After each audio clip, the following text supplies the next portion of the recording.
Hi students, this is Devamani, lecturer, Sasiareddy College, Eluru. Now I discuss about the subject Banking Theory and Practice, 3rd BCom, 5th semester. Topic is Methods of Credit Control.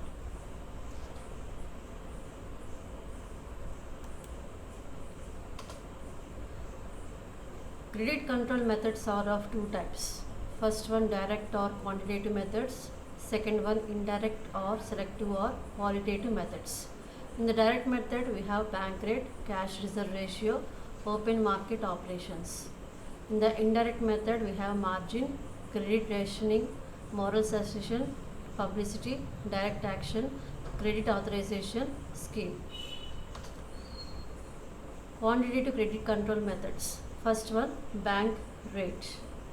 The bank rate, also known as discount rate, at which the RBI provides loans and advances or other eligible commercial papers of commercial banks. An increase in bank rate leads to increase in other rates of interest and vice versa. అర్హత గల హుండీలను కేంద్ర bank రీడిస్కౌంట్ చేసే అధికారికి కనీసపు రేటును bank రేటును అంటారు. అలాగే కేంద్ర బ్యాంకు సభ్యులైన బ్యాంకులకు ఇచ్చే స్వల్పకాలిక రుణాల మీద వడ్డీ రేటును కూడా బ్యాంక్ రేటును అంటారు. Second one, cash reserve ratio, నగదు నిష్పత్తి మార్పు. The cash reserve ratio is used as an instrument of credit control. Cash reserve ratio refers to the minimum amount of cash reserve which the scheduled banks are required to maintain the reserve bank. The non-scheduled banks can maintain the cash reserve either with them or with RBI in cash. ప్రతి దేశంలోనూ వాణిజ్య బ్యాంకులు కొంత మేరకు నగదు రిజర్వును కేంద్ర బ్యాంకులో ఉంచుతాయి. అలాగే మన దేశంలో కూడా ప్రతి వాణిజ్య బ్యాంకు విధిగా టైము, డిమాండ్, లయబిలిటీస్లో 3% మేరకు రిజర్వ్ బ్యాంకులో ఉంచాలి. ఈ రిజర్వ్ నిష్పత్తి 3 నుంచి 15% వరకు మార్చే అధికారం ప్రభుత్వం రిజర్వ్ బ్యాంకుకి ఇచ్చింది. అలాగే ఈ యొక్క నగదు రిజర్వ్ పద్ధతి వల్ల కొన్ని ప్రయోజనాలు కూడా ఉన్నాయి. అవి అత్యవసర పరిస్థితిలో వాణిజ్య బ్యాంకులకు ఆర్థిక సహాయం చేయడానికి కేంద్ర బ్యాంకుకు ఈ రిజర్వులు ఉపయోగపడతాయి. అలాగే బ్యాంకింగ్ వ్యవస్థను, లిక్విడిటీని పెంచడానికి ఈ పద్ధతి ఉపకరిస్తుంది. Next, open market operations. Open market వ్యవహారాలు. కేంద్ర బ్యాంకు కొనే లేదా అమ్మే సెక్యూరిటీల వ్యవహారాలను ఓపెన్ మార్కెట్ వ్యవహారాలు అంటారు. వీటికి ద్రవ్య సప్లై మీద, అలాగే పరపతి మీద ప్రత్యక్షమైన ప్రభావం ఉంటుంది. తద్వారా వడ్డీ రేట్ల మీద కూడా ప్రభావం ఉంటుంది. ఓపెన్ మార్కెట్ వ్యవహారాలు విజయవంతంగా జరగడానికి కొన్ని పరిస్థితులు అనుకూలంగా ఉండాలి. అవి దేశంలో విస్తృతమైన స్టాక్ ఎక్స్చేంజ్లు ఉండాలి. అలాగే కేంద్ర బ్యాంక్ వద్ద విరివిగా సెక్యూరిటీలు ఉండాలి. అలాగే వాణిజ్య బ్యాంకులు నేరుగా కేంద్ర బ్యాంకు నుంచి ద్రవ్య సహాయం పొందే పద్ధతి ఉండరాదు.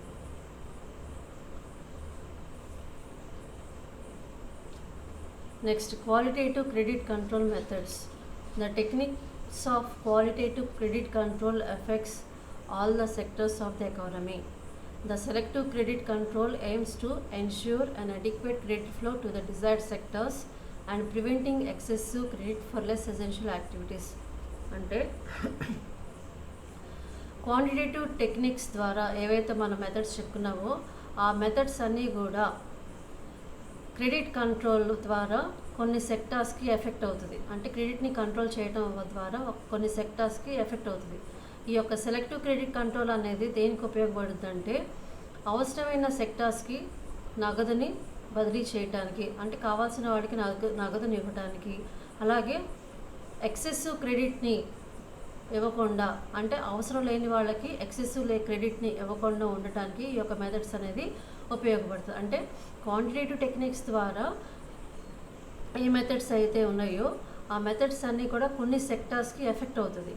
అలాగే సెలెక్టివ్ క్రెడిట్ మెథడ్స్ ద్వారా క్రెడిట్ అనేది అవసరమైన వాళ్ళకి అవసరమంత వరకే క్రెడిట్ని ట్రాన్స్ఫర్ చేయడానికి అవకాశం ఉంటుంది. అలాగే అవసరం లేని వాళ్ళకి ఎక్సెసివ్ క్రెడిట్ ఇవ్వకుండా ఉండటానికి కూడా ఈ మెథడ్స్ అనేది ఉపయోగపడతాయి అన్నమాట. అందులో మనకి ఫస్ట్ వన్ మార్జిన్ రిక్వైర్మెంట్స్, మార్జిన్లు నిర్ణయించటం. Margin is the difference between the market value of the security offered by the bank loan and actual loan granted against the security. The RBI lowers the margin to expand the credit and raises margin to contract or control the credit. అంటే వస్తు నిల్వలు కానీ సెక్యూరిటీలు మొదలైనవి కానీ వాటిని హామీగా పెట్టుకుని రుణాలు ఇచ్చేటప్పుడు బ్యాంకులు కొంత మార్జిన్ ఉంచుకుంటాయి. ఉదాహరణకి ఒక బ్యాంకు 20% మార్జిన్ను ఉంచుకోదలిస్తే 100 రూపాయలు విలువ గల సెక్యూరిటీలను పెట్టుకుంటుంది. అలాగే 80 రూపాయలు రుణాన్ని మంజూరు చేస్తుంది. ఈ యొక్క 20 రూపాయలు ఏంటిది? మార్జిన్ అన్నమాట. అలాగే పరిస్థితులను దృష్టిలో పెట్టుకుని ఆ మార్జిన్లు కేంద్ర బ్యాంకు అప్పుడప్పుడు మారుస్తూ ఉంటుంది. Second one credit rationing. Credit rationing refers to a method by which the central bank fixes a ceiling on the maximum amount of loans and advances granted by the commercial banks.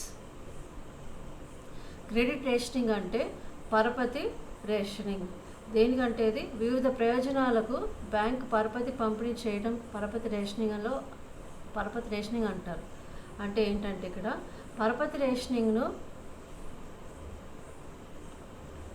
రెండు రకాలుగా జరగవచ్చు. అది వాణిజ్య బ్యాంకులు ఇచ్చే రుణాలను మొత్తం పరిమితి దాటకుండా కేంద్ర బ్యాంక్ ఆదేశించవచ్చు, లేదా వాణిజ్య బ్యాంకులకు ఉండే వివిధ ఆస్తులకు కానీ పెట్టుబడులకు కానీ రిజర్వులకు కానీ ఉండాల్సిన కనీస నిష్పత్తిని నిర్ణయించడం.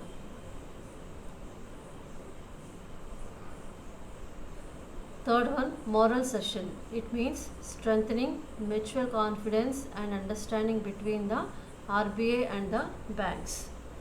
కేంద్ర బ్యాంకు నుంచి రుణాలు ఇక ముందు తీసుకోవద్దని, అలాగే అంతకు ముందు తీసుకున్న రుణాలు ఏవైతే ఉన్నాయో దాని ద్వారా స్పెక్యులేషన్ వ్యాపారం చేయవద్దని, అవసరం లేని ప్రయోజనాలకు ద్రవ్యాన్ని సహాయం చేయవద్దని కేంద్ర బ్యాంకు వాణిజ్య బ్యాంకులకు ఇచ్చే సలహానే మోరల్ సెషన్ అంటారు.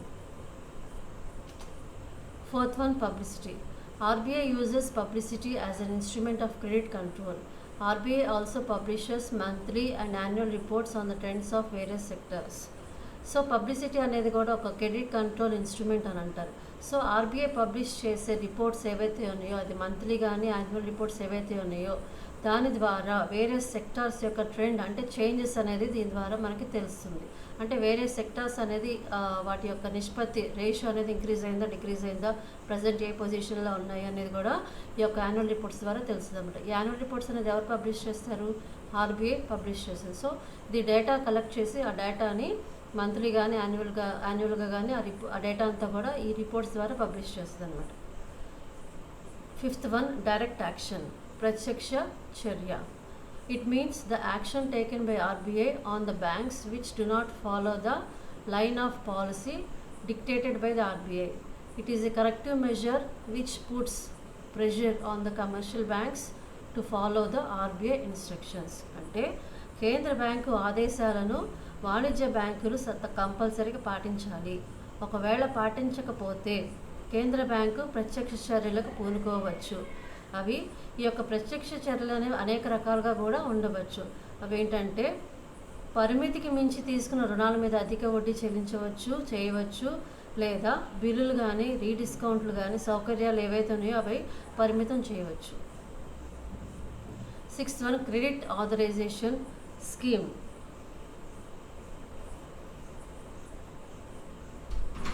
Under this scheme, the commercial banks had to obtain prior approval from RBI if they needed to sanction any fresh credit of rupees 1 crore or more in the private sectors. For the public sectors, the approval was required if the banks had to sanction any fresh loan of rupees 1 crore or more. This scheme has been discontinued from November 1988. Credit authorization scheme అంటే రుణాలు అడ్వాన్స్ల మీద నియంత్రణ. So ఈ scheme ద్వారా ఏ private bank అయినా సరే public bank అయినా సరే ఫ్రెష్గా 1 కోటి రూపాయల లోన్ కనుక కావాలనుకుంటే అది ముందుగా ఆర్బీఐని సంప్రదించాలి. సో అప్పుడే వాళ్ళకి ఆ లోన్ అనేది శాంక్షన్ అవుతుంది. కానీ ఈ స్కీమ్ అనేది నవంబర్ 1988లో ఈ స్కీమ్ని తొలగించడం జరిగిందనమాట. సో ఇవి qualitative methods and quantitative control methods. ఈ యొక్క మెథడ్స్ అనేది రెండు కూడా ఒకదానికి ఒకటి లింక్ అయి ఉంటుంది, అలాగే రెండు ఒకదానికి ఒకటి కాంప్లిమెంటరీగా కూడా ఉండవచ్చు. ఈ యొక్క మెథడ్స్ ద్వారా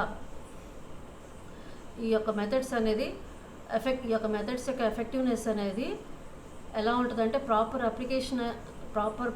అప్లికేషన్ కానీ లేదంటే ప్రాపర్ మెథడ్లో కానీ దాన్ని ఇంప్లిమెంట్ చేస్తేనే దీని యొక్క ఎఫెక్ట్ అనేది తెలుస్తుంది అనమాట. So by this we completed the credit control methods. So first unit మనకి కంప్లీట్ అయింది ఈ టాపిక్ తోటి.